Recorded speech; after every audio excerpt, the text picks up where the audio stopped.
2025 Volkswagen Golf GTI is still great without the stick. We'll miss the manual, but at least VW's hot hatch picked up real buttons and better features. A Volkswagen Golf GTI without an available manual transmission is like Queen without Freddie Mercury. Sure, Bohemian Rhapsody still gets everyone to sing along, but the magic inherent in Fred's iconic vocals makes for one tough act to top. Stripped of its stick shift for the first time in the AUG hot hatch's 50-year history, the GTI does give up a bit of driver involvement. But does that nullify its many other desirable traits? No. While the 2025 VW Golf GTI might be missing the 6-speed, it benefits from a mid-cycle refresh that addresses most of our biggest gripes. Consider this GTI as Adam Lambert-era Queen, not exactly the same as before, but still capable of rocking hard and selling out arenas nevertheless. New makeup, same superb chassis. It wouldn't be a mid-cycle update without some styling tweaks. The GTI's face looks sleeker thanks to a lower grille that adds fang-like elements around its distinctive 5-pod fog lights. Every model now has an illuminated strip linking the headlights, and the thin red trim strip atop the running lights now extends fender to fender. The front VW badge lights up too. A pair of new metallic paint colors, Alpine Silver and Slate Blue, are joined by new GTI badges on the front doors and a fresh set of 19-inch wheels that mimic those from the 5th generation GTI. If you're wondering why VW killed the GTI's DIY gearbox, changing regulations and a lack of interest abroad are to blame. All GTIs now feature the familiar 7-speed dual-clutch automatic transmission, which features a snappier shifting S mode and feels much smoother than the Hyundai Elantra N's similar gearbox. The GTI's venerable EA 888 2.0-liter Turbo 4 still makes 241 horsepower and 273 pound-feet of torque, same as before, and remains a lively mill that never leaves you wanting. Volkswagen didn't do anything to the 4-door hatchback's chassis for 2025, which is fine by us, because it was fantastic already. We spent an afternoon bombing up, down, and around the back roads between the automaker's North American headquarters in Reston, Virginia, and Summit Point Motorsports Park in nearby West Virginia. While the racetrack was our final destination, we had enough fun exploiting the GTI's playful nature on the region's narrow roads. The Golf's just right size, quick steering, and dependable brakes reminded us that it's a sports car that just so happens to be shaped like a box. But that shape contributes to its greatness, affording an adult-friendly backseat and cargo space that rivals small SUVs. Once we reached Summit Point, we swapped our base model GTI for a top-of-the-line Autobahn variant. The Autobahn replaces the lesser trim's passive dampers with adaptive units and ditches the all-season tires for grippier summer rubber.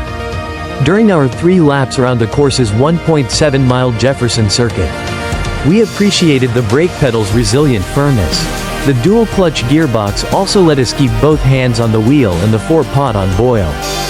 There is still room for improvement, though.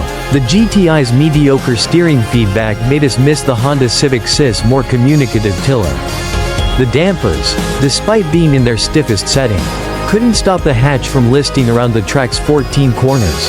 Still, you won't have this much fun in any similarly priced SUV. And the GTI will reward amateur hot shoes on any given weekend. The refresh makes amends. To make up for killing the manual, probably, Volkswagen fixed one of the worst things about the pre-facelift 8th Gen GTI, the steering wheel. What was wrong with it? Let's just say the touch controls were triggering, as in, their awkward placement easily triggered unwanted changes to the audio system or the heated steering wheel. The return to user-friendly buttons is a much appreciated improvement and proof that VW is following through on its promise to replace the universally maligned capacitive controls. The jury is still out on the GTI's new infotainment system, which it shares with the VW Atlas and the microbus like ID, Buzz. The new 12.9-inch touchscreen is considerably larger than before and has bigger icons that are easier to operate. Overall, it's a better interface that's more responsive. That said, we still wish for a tried-and-true volume knob instead of those silly sliders. The same goes for the climate controls. But at least those are all illuminated now. The introduction of ChatGPT voice recognition might appeal to younger buyers. But some of us aren't super psyched about AI adoption. Mostly because it feels like Big Brother is riding shotgun. And, the whole writing pays our bills thing.